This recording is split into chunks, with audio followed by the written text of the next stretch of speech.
नमस्ते, मैं राजा। बहुत सारी किताबें खरीदना और उन्हें न पढ़ना अब मेरी आदत सी हो गई है, लेकिन बहरहाल किताब खरीदा जा रहा है और ग्लानिवश हमने सोचा कि चलो एक किताब उठाई जाए। और मेरे हाथ में जो ये किताब आई वो थी प्रभात रंजन द्वारा लिखित बानी प्रकाशन का कोठा गोई चतुर्भुज स्थान के किस्से। ये टाइटल है किताब का। कोठा गोई नाम से ही प्रतीत होता है कि ये किस्सा कोठों के बारे में है, यानी वेश्यालयों के बारे में है। चतुर्भुज स्थान बिहार में एक जगह है, मुजफ्फरपुर। वहाँ पे एक छोटा सा एरिया है, रेड लाइट एरिया। बहुत पहले वेश्यालय नहीं हुआ करता था। यहाँ शास्त्रीय गायन होता था। यहाँ की एक विरासत है। यहाँ से कई सारी गायिकाएँ हैं इतिहास में जो बदनाम कही गई। लेकिन इस किताब को पढ़ने के बाद आप अपनी संस्कृति के, अपने कल्चर के, अपने गीतों के, अपने जो धरोहर हैं, पुराने जो धरोहर हैं उसके करीब जाते हैं। और बिल्कुल खूबसूरत सी किताब है, जैसे आप कोई पीरियड फिल्म देखते हैं और आप उस समय में चले जाते हैं। और मेरे जैसा आदमी जो बिल्कुल उस समय में जाना चाहता है, उसके लिए बड़ा एक डिलाइट है ये किताब। प्रभात रंजन से मेरी कोई पर्सनल जान पहचान नहीं है, लेकिन ये किताब पढ़ने के बाद मेरा मन हुआ कि मैं उन्हें लिखूं और उनसे पूछूं कि क्या कुछ और मटेरियल है जिसको आप छपा सकते हो। सिनेमा रसिक मैं शुरू से था और ऐसे में एक किताब दिखती है मेरे पुस्तकों के ढेर में, कोठा गोई नाम से, और उसका पन्ना पलटता हूँ तो इम्तियाज़ अली, महान फिल्मकार,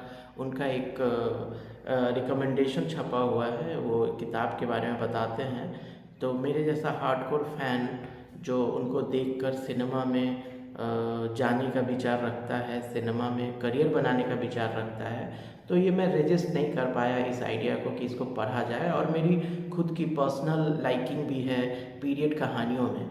जैसे आप कोई फिल्म देखते हैं, बिल्कुल वैसा ही मज़ा देती है किताब। आप बिल्कुल उस समय में चले जाते हो।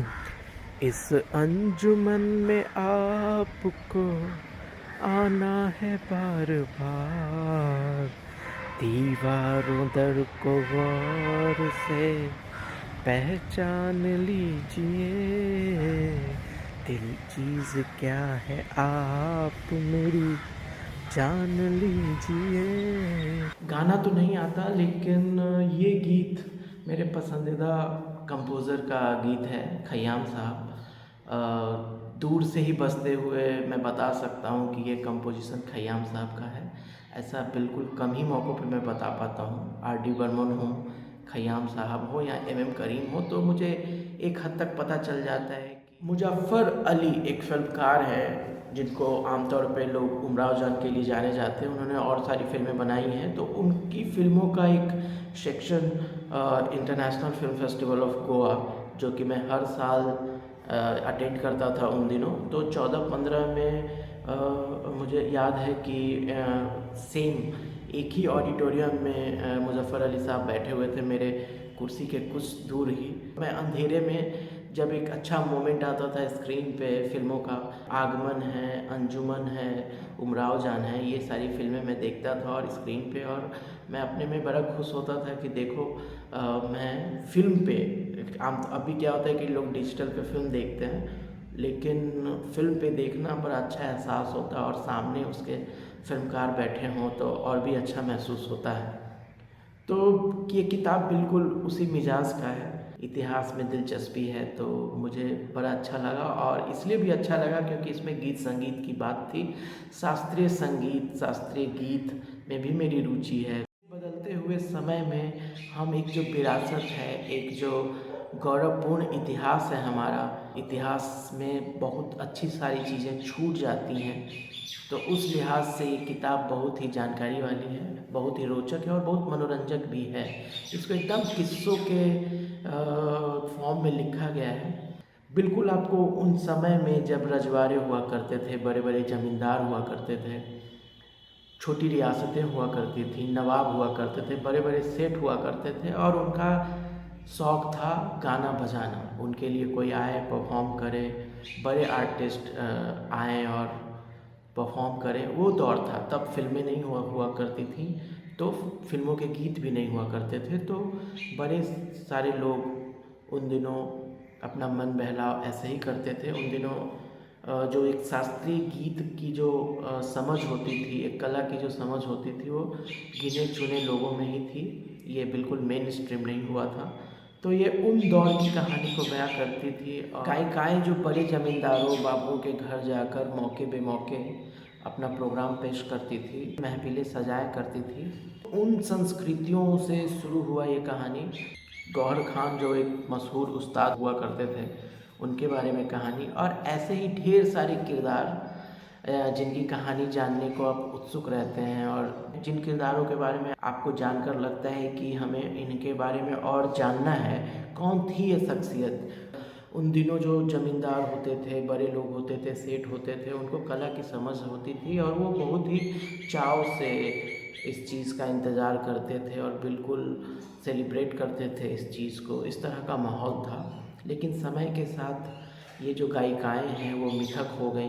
ये गायिकाएँ पेशा करने वाली नहीं थीं। मुगनिया यानी कि सिर्फ गाने वाले, और गाने वाले वही कैसे कि अगर पन्ना देवी गाना गा रही हैं और कोई अगर उठ खड़ा हो बीच महफिल से, तो उसको बेअदबी समझा जाता था, उसको डिसरिस्पेक्ट समझा जाता था।